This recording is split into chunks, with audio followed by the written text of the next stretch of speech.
hear me?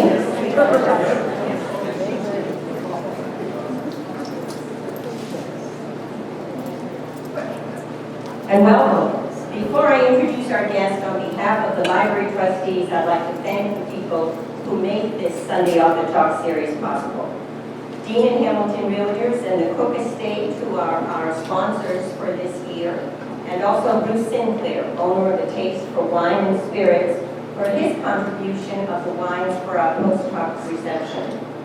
Our speaker today is Mitch Zuckoff, who will be talking to us about his most recent book, Lost in Shangri-La, a true story of survival, adventure, and the most incredible rescue mission of World War II.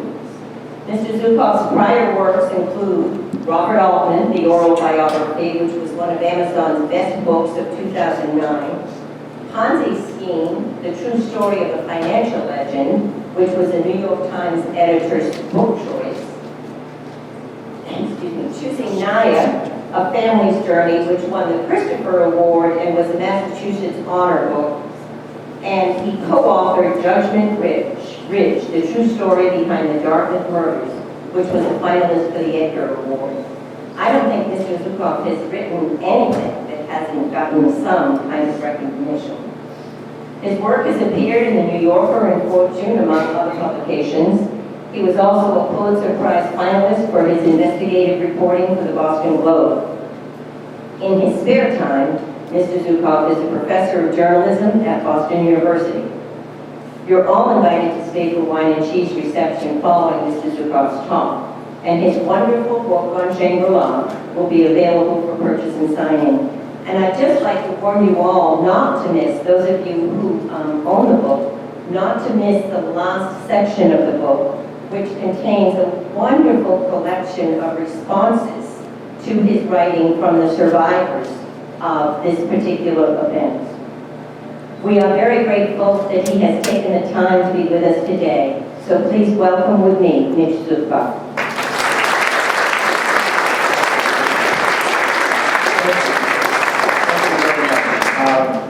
I'm well aware that you came mostly to escape the Brown and Warren ads on your television, but I'm okay with that.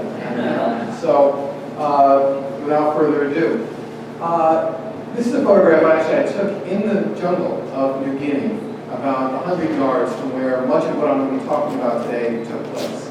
It gives you a sense of just what the survivors had to deal with. So, my agent requires that me to put that in. If you like old movies like I do, this is a story that took me around the world and into the past. To the island of New Guinea, to be exact, and the date is 1945. This is a U.S. Army map of New Guinea from World War II.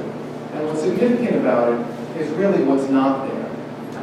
If you notice, New Guinea is this amazing island just north of Australia, covered with mountains and the most dense rainforest, these jungles, probably the most dense rainforest in the world with the exception of the Amazon.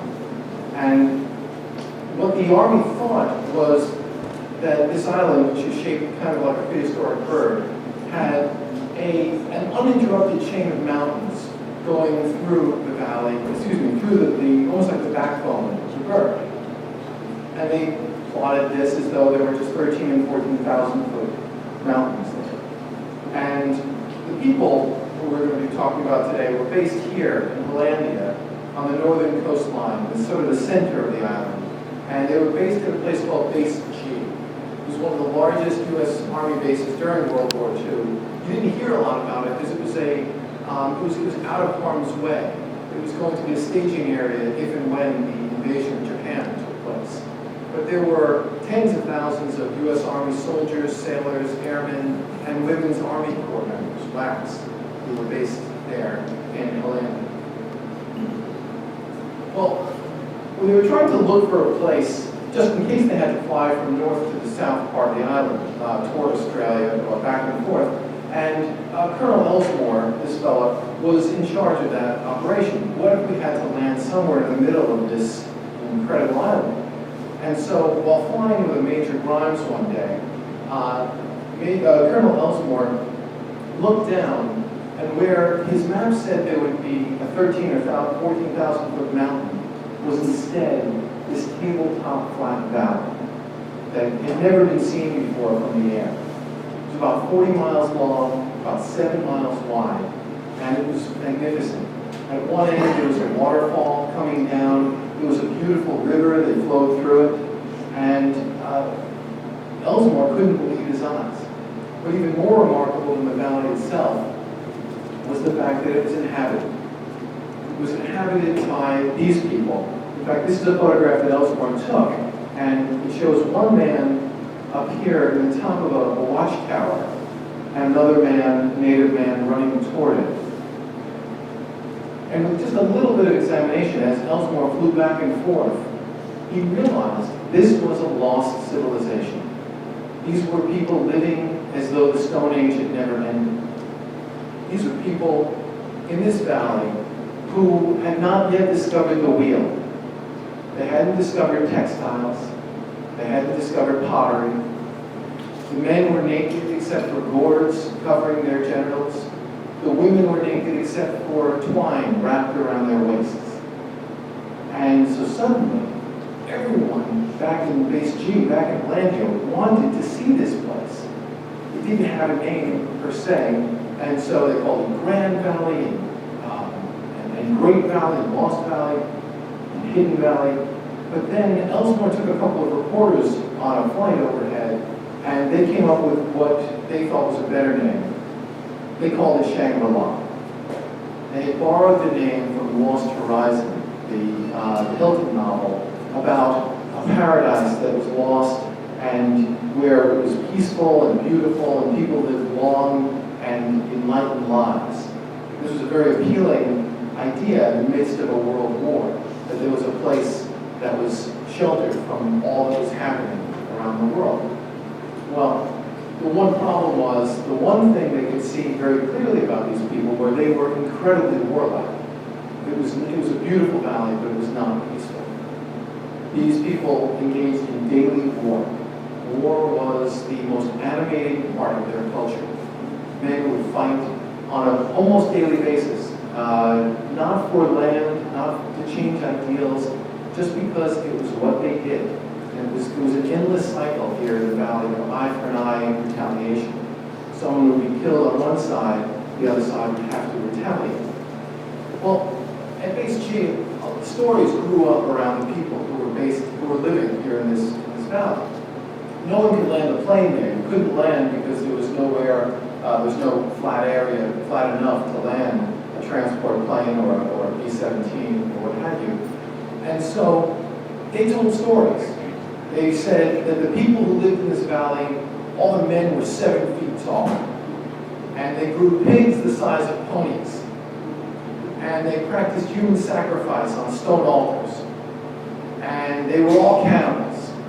And it turned out only that last part was true. But everyone wanted to see it. Everyone wanted to fly overhead. So on May 13, 1945, 5 days after the victory in Europe, while we were still fighting in the Pacific, this fella here, this Colonel Peter Crossan, who's going to get my pointer, organized a trip. It was Mother's Day, and although the work week was 7 days long in Base G, they did have Sunday afternoons off. And so it was a morale-boosting flight. He wanted to reward the people who were working for him and with him with a trip to Shangri-La, to see it for themselves. A lot of these people were based behind enemy lines. This might be the greatest story they returned from the war. So he brought a young major, this fellow here, who was actually a middle school teacher here in Massachusetts. He was his co-pilot that day. And he brought his beautiful secretary, Margaret Hastings, and her best friend, Laura Besley. And as I explained in the book, there were 2 sets of best friends who were going to join on this trip as well. But in each case, something came up and only one could go on each of those pairs. And there was a young sergeant from the Northwest, Ken Decker, and the final 2 people to board the plane were the inseparables. These twins, Robert and John McCullum, the 2 young lieutenants from the Midwest, who were literally known as the inseparables. They were They did everything together, and they expected to see Shangri-La together out of the same window of the C-47 plane that was called the Gremlin Special. That would be their trip to Shangri-La. But as it happened, Robert and John were the last two to board, and there were only 2 seats left. John found a seat near the front, and Robert near the back, near the tail, next to Margaret Hastings.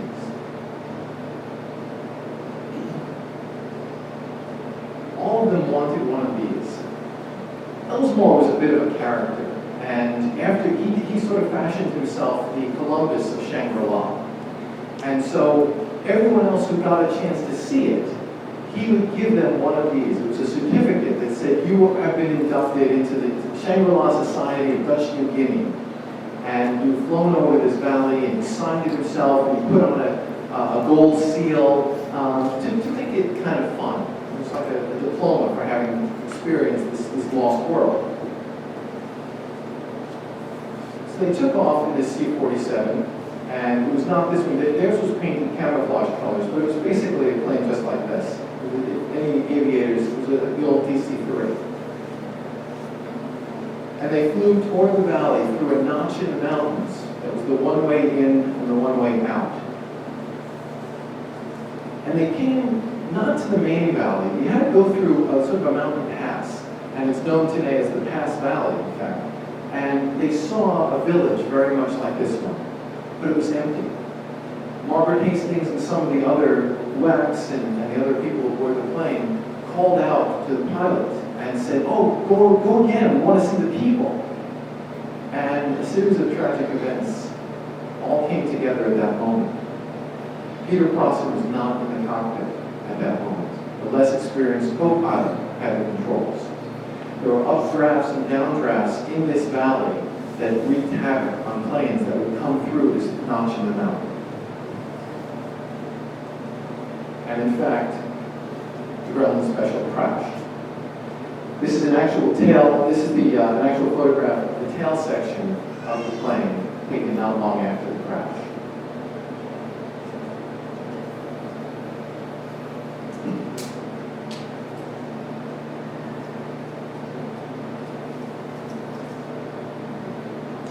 Of the 24 men and women who boarded the Gremlin Special that afternoon, 18 were killed instantly.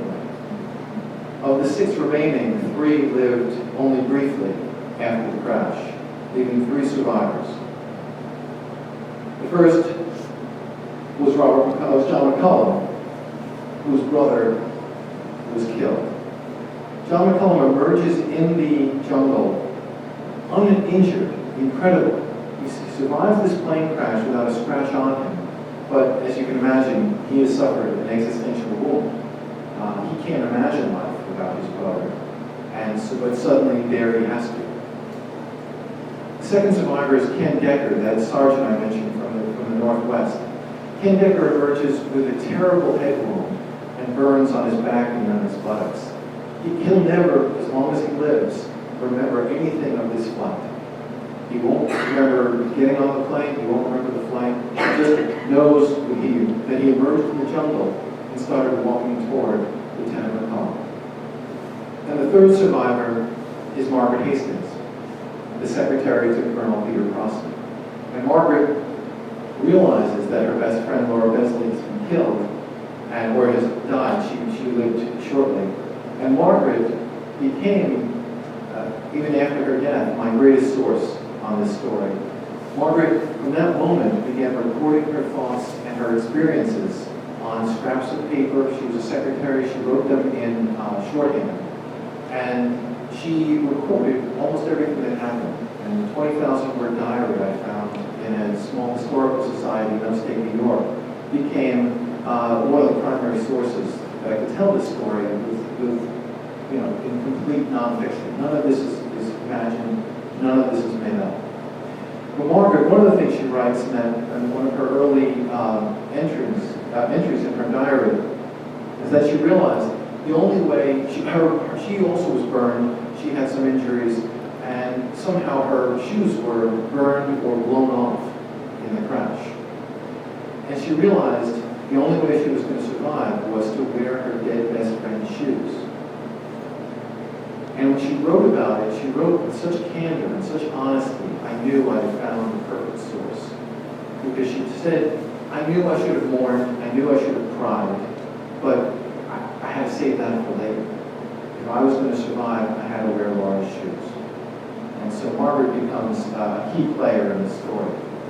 And of course, the first thing they're going to have to deal with now that they're in the middle of one of the most dense jungles in the world, they have no radio, no way to reach back to Hollandia, is what's going to happen when they confront or they have to deal with these men and women who they had hoped to see only from the air, whom they had heard so many crazy stories about, but they didn't know which were true and which were not. And so suddenly the question becomes not just how we will be survive and be found, but how we will deal with the natives of Shangri-La. Now when Margaret and John and Robert and Ken are dealing with this, the Army realizes, of course, that they are missing and that the Gremlin Special has not returned. So they happen to reach out to an unusual group of soldiers who happen to be based in Hollandia at this time, waiting for a behind enemy lines mission in the Philippines. And this was the first recon attempt. And they were led by this man in the second row, tallest man in the picture, Earl Walter.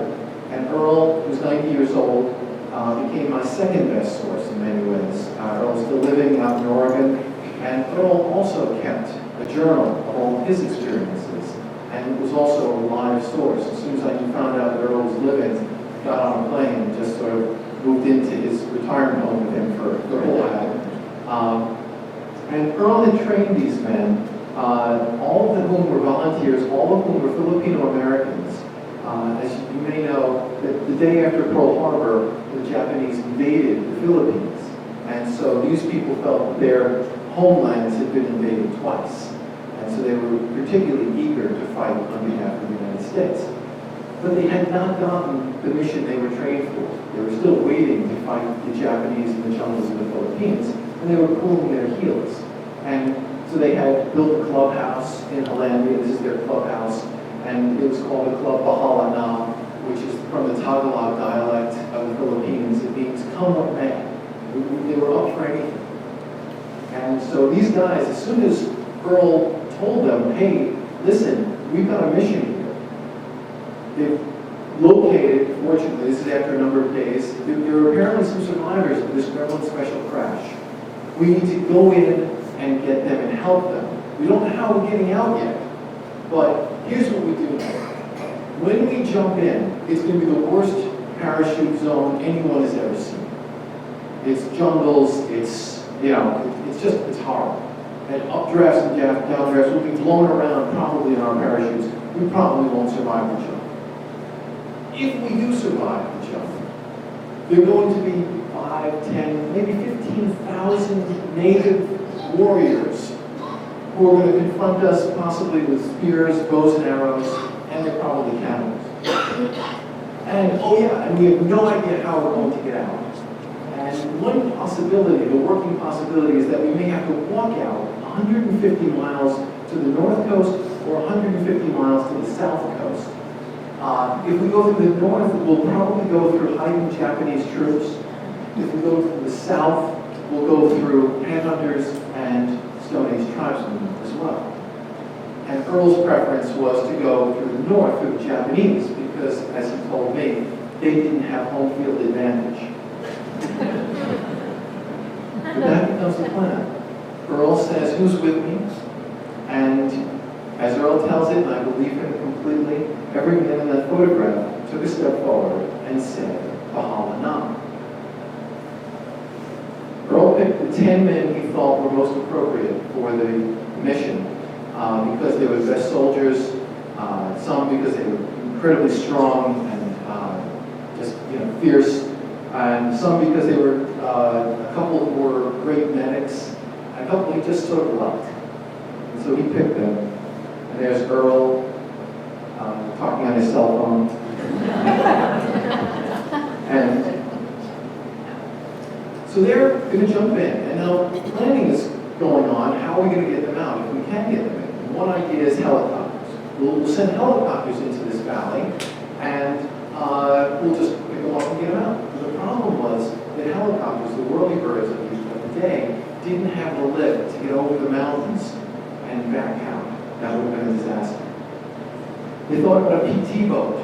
Was there a navigable river they could get up into the valley, like the one that John Kennedy piloted, PT-109? They ruled that out because there was no navigable river. They thought, what if we have a Navy blimp go and hover overhead and we'll get them up and back? And they said, no, because the same updrafts and downdrafts. That will be an Hindenburg kind of mission. They thought about little spotter planes that could land anywhere, even on the rough land of the valley. But they realized they only have the ability to take 1 or 2 people per trip, and they only have about an hour and a half range, so we have to drop an enormous amount of fuel into the valley, and the same updrafts and downdrafts would wreak havoc on these little planes.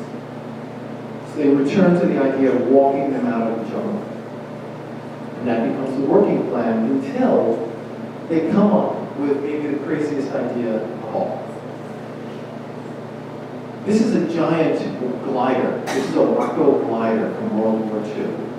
An engineless craft that was used largely in Europe to silently convey troops into Holland and a few other places. There were a few in the Far East. Well, they gathered them together and they said, what if we did this? Let's drop some of these gliders into the valley. And then we'll have the guys, the Filipino troops and Earl, build what are essentially like a giant goalpost, like a football goalpost. And then we'll string a giant rubber band across the top of that goalpost and attach the other end of the rope of the rubber band to the nose of the glider, like a tow rope. And then we'll have other planes sweep into the valley, 15 feet off the valley floor, with hooks on their bellies. And they'll snatch that rubber band off the top of the goalpost, pull the glider from a standing start with 5 or 6 people each time, because we're going to have to do it at least 3 times. Up from a standing start, up and over these surrounding mountains, and safely back to the landing. Now, when I asked Earl, what did you think of this plan? He said, well, the problem is that I knew that these gliders had acquired a certain unfortunate nickname during World War II. They're known as the flying coffin. So he was saying, thank you, I will walk. But his orders came down that would be the way they would try to get these people out of the valley. Now, as they were planning all this, as crazy as all this was, and I'm not a good enough writer to make this up, this is all true. As this is all happening, this guy gets the idea, I gotta film this. This is Alexander Kahn. He is a washed-out Hollywood actor, a drinking buddy of Humphrey Bogart. He was thrown out of Hollywood because he became basically the worst jewel thief in history. He got drunk and stole the jewels from the woman whose house he was staying in, who happened to be a Hearst. And so they said, well, we're not going to charge you, just get out of here. He washes up in New Guinea as a filmmaker for the Dutch government in exile. He convinced them, because of his extensive Hollywood experience, he was a great filmmaker. And so he became the government filmmaker for the Dutch government in exile. And he said, well, this is happening in Dutch New Guinea, so this is my beat. I'm going to make a movie. I found the film in the Library of Congress, and I don't have the sound worked up here, but I have a website which is mitchellzuckoff.com, and you can hear under media. It's a 10-minute film, and Alexander Kahn narrates it himself, and it's sort of a lost gem. You find a lot of lost gems in the Library of Congress, and this was one of them. Well, I'll let it run for a minute, but Earl described to me when Alexander Kahn parachuted into the valley, because it was the only way in, he had strapped his cameras to himself, and Earl and his men looked up and they see this man hanging like a metronome from the bottom of the parachute, swinging back and forth. It looks like a dummy or a dead body, frankly. Earl found out later that Alex tremendous fear of this. And so he thought the best way to parachute into the valley was to first drink an entire bottle of Boodle's gin. And he did it. And he landed on his back, popped up, declared Margaret Hastings to be the most beautiful survivor of the war, and began filming. Right here is Earl, there's Margaret, there's Lieutenant McCullum, and coming up behind is Ken Decker. You can see the entire film. As you see, there are a number of tribesmen. These are who are quite friendly to the people, but not all were. This is a photograph that Earl took, and the man in the middle, I found out when I went to New Guinea, was known as Yalilo Go. And Yalilo Go was the most powerful warlord in the valley. He was a man, and he was easily, as soon as I showed this to Native people, and I'll talk about my trip in a minute, I showed this image to them, to a person, all the old men and women of the valley who recognized him and repeatedly said, "That's Yali." It was like they had seen a ghost. And they immediately recognized him largely because he always wore a curved gourd, which I can't prove it, but I suspect he made him think he looked taller. But Yali could, at a moment's notice,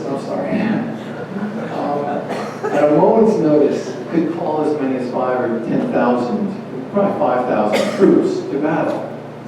And he did not like the fact that Earl Walter and his men were behaving like big men, like what he had earned. And they were walking across battlegrounds, no man's lands, across lines that had been established for centuries or even thousands of years. And so Yalilo Go begins plotting with his mortal enemy, Kurulu, sending messengers and back channels to Kurulu saying, "Let's kill these outsiders. They're behaving like they own our valley." And that's all I'm going to tell you about the story. I'll let you find out for yourself if you'd like. But this is the valley today. And this is still the notch in the mountains that everyone has to fly in and out of on the way in and out of Shangri-La, or today, the Valium Valley of New Guinea. And the plane crash site is up sort of on that leftmost mountain. There is today a small airport in the valley, in Wamena, the one town of any size in the valley. But other than that, fairly little has changed. There is some commerce, there are churches, because missionaries followed in after the war, but it is still one of the most remarkable and unknown places on earth. And when I was there, with the help of an amazing translator, you'll see this photograph in a minute, I went around to these old men and women, some still dressed in traditional ways, and asked them for their side of the story. You heard, I'm a journalist by training, and I knew I got a tremendous amount of declassified military records, Earl's story, Margaret's story, other survivors' stories, and I had the American side of the story. But until I spoke to the natives, I wouldn't know what they thought about what was happening. So one after another, they told me, effectively, the story that they remembered from their childhoods of the day the Martians landed, effectively. It's really what it was like for me. And it's almost, it was amazing because many of them had never shared the story outside of their own families. But once they got talking, they talked in tremendous detail only of someone who could have been there. It was amazing. This is a man identifying his father. He had not seen a picture. He had no photographs of his father. And he told me the story of the necklace that his father had. And it was interesting because Earl had told me about this necklace also from his perspective. Earl had negotiated, tried to bargain to trade for this necklace for days and days and never could. And it ended up passing down to this man. So it was a nice sort of filling that loop. And then at the farthest reach of the valley, in probably the most remote part of the valley, I came to this thatched roof hut. And there I found by far my best native source, Helen Ma Wandi. And Helen Ma was the son of the first tribesman, Wimayo Wandi, who greeted the survivors, who had to make that initial decision about these three people who had wandered into his jungle. Do we eat them or do we befriend them? And Eleanor was there in the jungle watching from behind trees as this was all unfolding. So it was an amazing first-person account. There I am with some of my new friends. And he sent me to his cousin who had watched those first planes flying overhead and who suffered a terrible loss. She was a young girl at the time. Her name was Yungungwe, and Yungungwe had a pig, and it was her first pig. And when the planes were flying overhead trying to help the survivors, they were pushing cargo out without parachutes. And you can imagine where the story is going here. And one of these cargo crates destroyed her pig. It was landed right in the middle of their village. And not to make light of it, because it was clearly a tragic loss for her, but she was still mad. And she was still mad at me. She didn't get a lot of opportunities to yell at Americans for killing this pig. And so she wouldn't look at it. She told her story to the sky, and Buzz translated it for me. And one of the rules of journalism is that we never pay for stories. We never pay for interviews. It changes the relationship. But at the end, before I left her village, I had to ask Buzz, okay, how much is a pig? And I paid her, on behalf of the Grateful Nation. I paid for her. And she stuffed it in her shirt, but she still wouldn't look at it. And then with our native guide, Thomas from also Bondique, which is as you can imagine, is a clan name, we decided to climb a mountain where the Gremlin Special went down to see what we could find. And there's Buzz, my translator. Buzz is a remarkable guy. He's an American, but his parents were missionaries. So Buzz grew up spent most of his childhood in the valley and speaks like a native. He's probably one of about a dozen people on the planet who speaks Dani, the native tongue, and English as well. And so he was invaluable. I couldn't have done this without him. And so Buzz and Thomas and I climbed this mountain. And it's not technical climbing, but it was, scampering across logs over gullies, that kind of thing. And it was pretty hairy. But when we got to the top, the Gremlin Special is still there. Pieces of the plane are strewn around exactly where it went down almost 70 years earlier. We even found that's Buzz just sort of walking down the tail section has now slid down. You can see a sense of the terrain. And there's a movie, Indiana Schwartz and the Temple of Bethel. It's a movie But if you have the first slide of the moving plane going back, you have to do the other slide. And so once I was there, once I got the story from the people in Shangri-La, in the Valley, I knew I had enough, and I was ready to write Lost in Shangri-La. Thank you.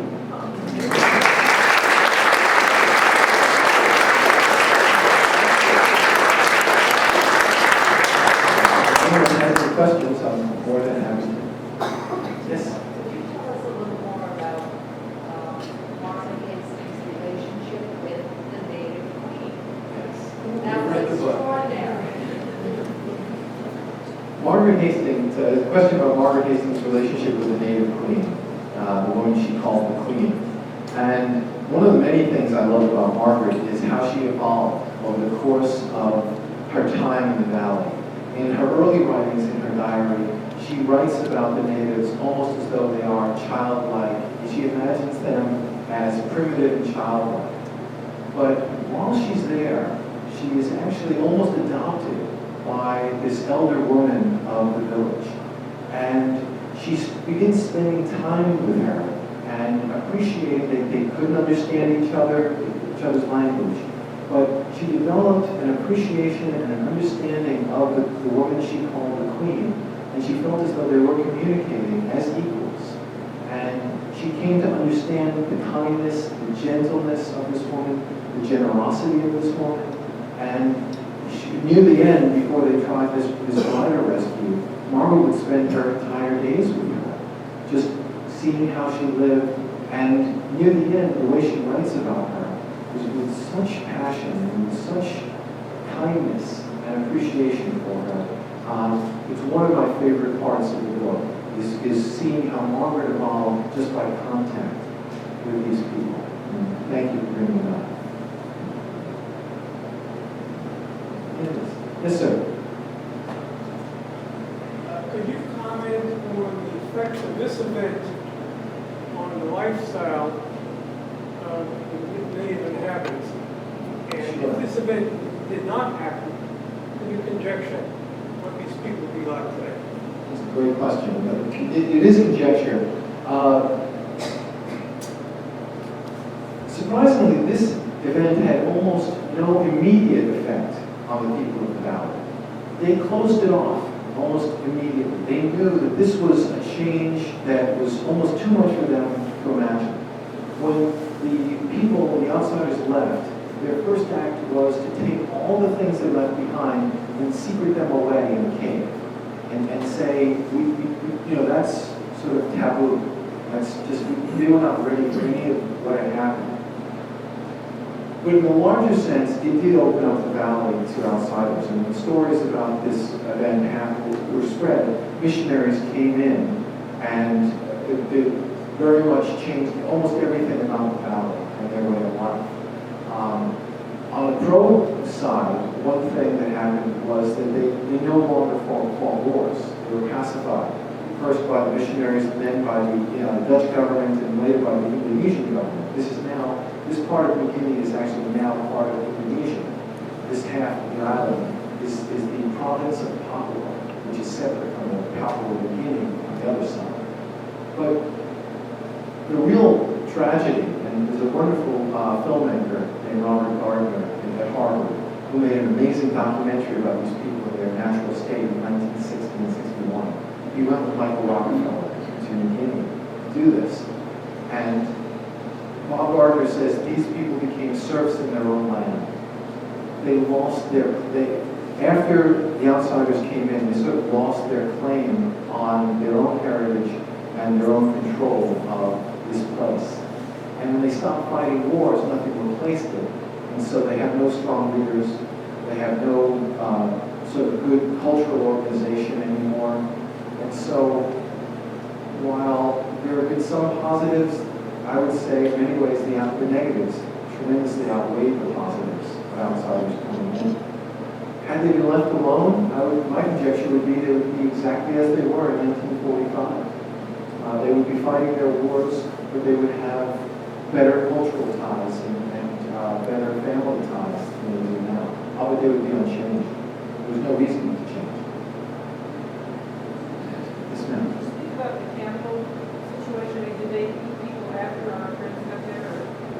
About the cannibal situation, the way Helen Malwati explained it to me was that each tribal group had its own practice. And according to Helen Ma, his group was far more civilized because they only ate the hands and arms of their enemies. And you don't think often of the moral relativism of cannibals, but you had it. And he described their enemies as barbarians because they ate the entire body. But it was not for food. It was highly ritualistic. It was only in a battle, someone killed in war, whose body they recovered.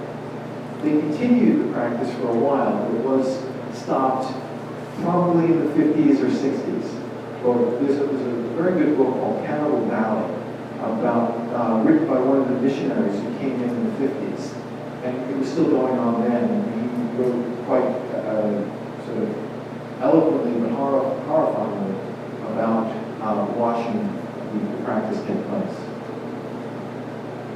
Yes, ma'am.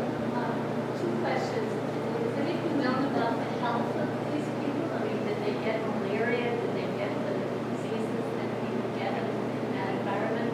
And also, is there anything known about the family structure? Was it like matrilinear, or did they were they monogamous, or They were, first about diseases, they did not have malaria because they're about a mile high. The floor of the valley is about 5,500 feet, and so the coastal mosquitoes did not come here. They were fairly healthy. They had a lot of small skin ailments and things like that, but these people lived long and healthy lives if it were not for the wars, which is possibly one of the things they developed as as a way to deal with the fact that they lived long and healthy lives otherwise. They built their population that way to some extent. The other thing about their health, about their family structure. It was very much patrilineal, but it was not monogamous. Polygamy was practiced. And men would have as many wives as they could sort of afford, and as many as they were sort of entitled to based on their gains in war. The women would be, when a woman gave birth, she would be abstinent for as long as 3 to 5 years after that. And there was another way they believed they kept the population down. And men would then marry other women as well. And have shamans? They did not have shamans. There was very little religion to speak of. They did have one or two. They had medicine. Well, they didn't have a shaman per se. But there was sort of a lead medicine man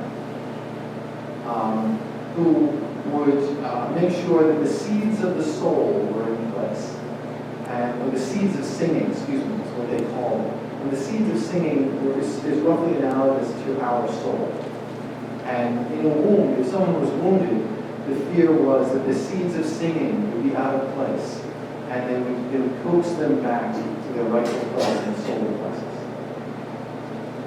There's been a lot of good anthropology done on the region since. Yes, sir.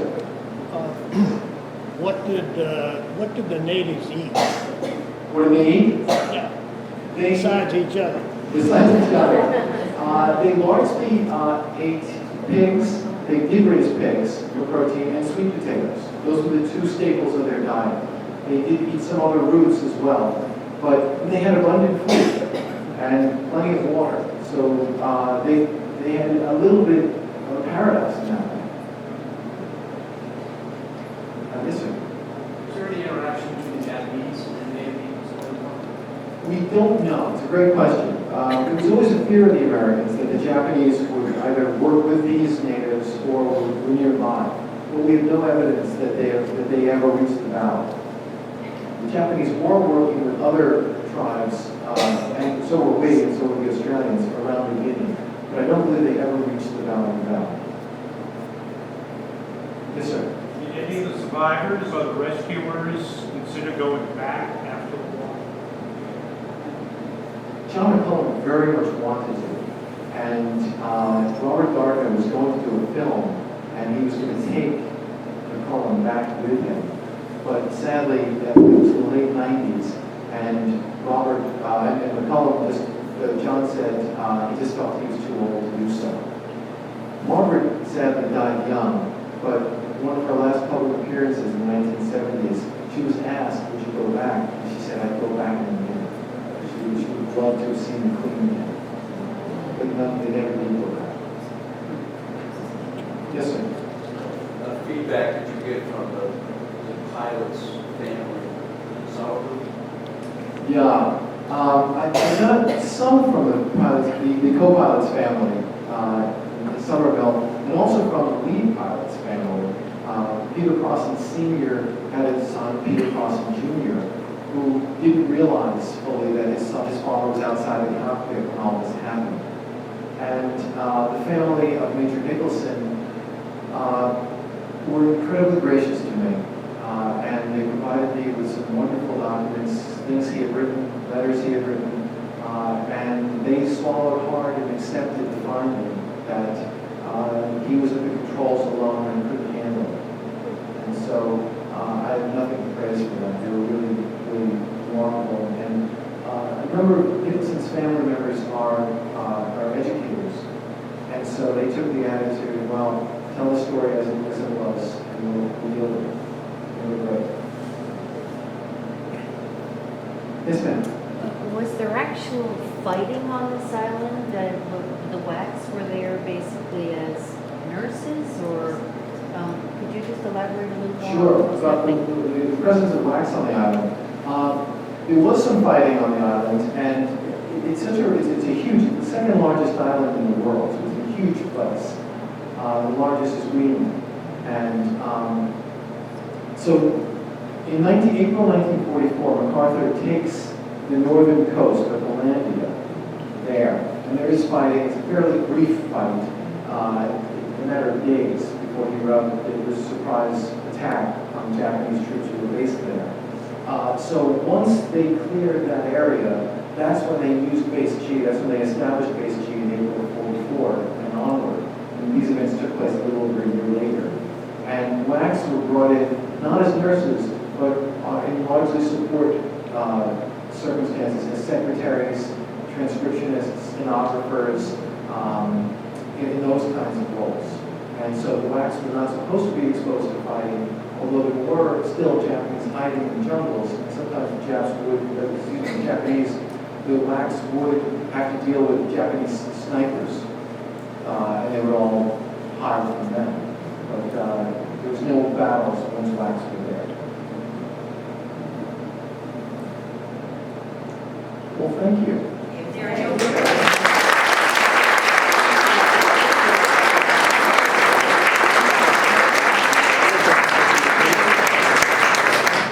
Thank you very much.